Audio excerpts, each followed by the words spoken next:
The thing that stalks the fields. First shared publicly February 24, 2010 by creepypasta.com. It was a few weeks ago that the hay bales started creeping slowly away from the house. Every morning when I woke up, each had moved a few hundred feet from where it was before. I assumed it was pranksters with nothing better to do, and so I ignored it. Within a few days, though, the bales began to approach the boundaries of the farm. I was tired of the whole game by then, and decided to move them back. It took a tedious hour to bring them all from where they were to over near the house again, and by the time I was done I was ready to snap the neck of whatever little pissant was deciding to screw with me. The next morning, I found each and every one of my horses messily decapitated. The smell was what woke me up. Each one was slumped over against the side of its stall. There were no signs of the heads. I spent the rest of the day cleaning up the mess and burying the remains. It was only when I was done that I noticed the bales of hay had all returned to their positions from the day before, scattered far out into the fields. This time I left them where they were. That night I sat on my porch with my shotgun in hand and a pot of coffee on the table beside me. I sat for hours, straining my eyes into the fields to catch a glimpse of who was moving my hay bales. Finally, I was beginning to nod off. I would have, but just as my eyes began to close I heard a clamor and a rustling of trees from the nearby woods. I leaned forward, my heart racing with excitement. I was going to catch the bastard. I fumbled with my gun and fidgeted in my seat, waiting anxiously for whoever it was to get close enough to ambush. It was only when the thing got close enough for me to make out its silhouette in the dark that I was frozen still. The thing that crept into my fields from the nearby woods didn't seem to notice me sitting there. It stalked, hunched, and deliberate, through the field with the posture of a tiptoeing thief. If not for the fact that it must have towered to over 10 feet tall even in its crouched position, it might have seemed almost frail. The thinness of its arms and legs and the emaciated, caved-in quality of its chest reminded me of a starving animal. Still, this thing was undeniably strong, and I watched it hoist each bale up into its arms with ease, and set it down carefully a while away, taking only a few strides to cover the distance. I watched it work, moving each bale thoughtfully. Every once in a while it would straighten up to look around at the other bales' positions in the field, before adjusting the one it was working on ever so slightly. Before it left, it looked towards the house.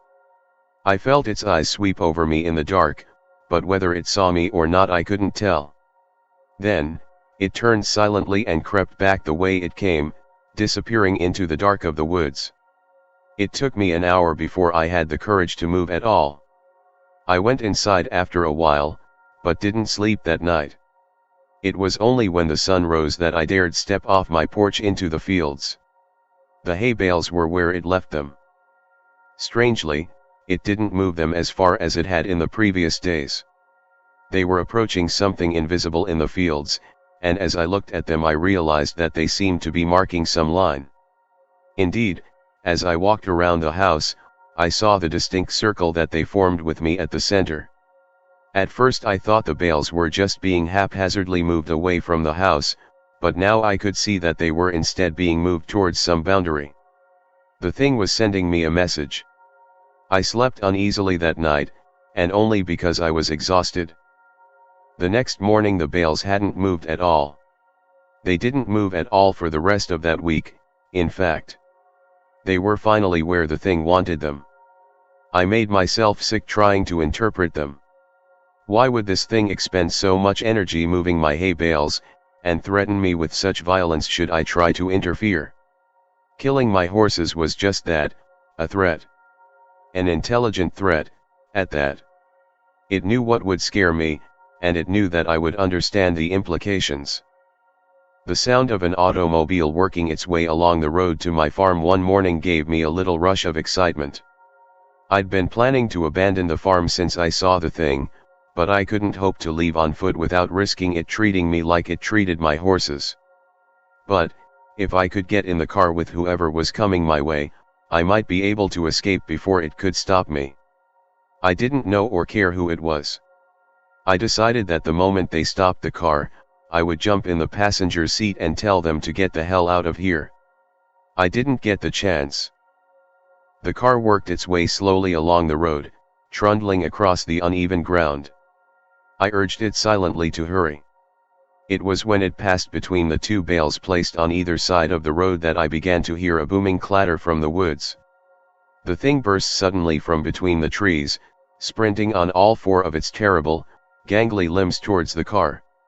Within a few seconds it was there, pouncing on the automobile like a predatory cat.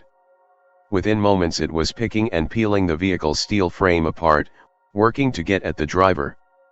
The man, whoever he was, screamed all the while, and I could hear him even over the crunching of metal and the shattering of glass. It was only when the thing crushed him carelessly in its hand that the screaming stopped. It tossed him away, and straightened up to look at me once again. In the sunlight, I could see the inhumanity of it. It was composed entirely of something awful and alive which was lashed together in a messy semblance of a human form. Whatever it was made of looked so polished and hard, that if it weren't for the minute writhing of the stuff, I'd think it was made of granite. The thing retreated back into the woods, and I was left to my shock. My eyes wandered to where the car sat, the engine still sputtering, between two of the hay bales. Suddenly, I understood. The message was clear. I am this thing's captive, and I am not allowed visitors. Nothing may cross the borders, it has said. I'm trapped here, by the thing that stalks the fields, and it demands nothing except that I never leave. Still, I don't know if I can handle being that thing's canary.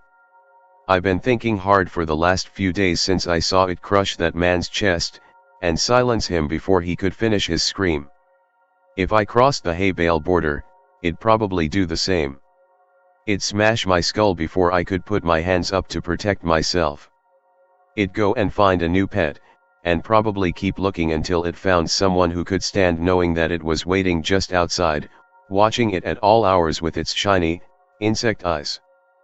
I've been thinking hard for the last few days, and I might just make a run for it.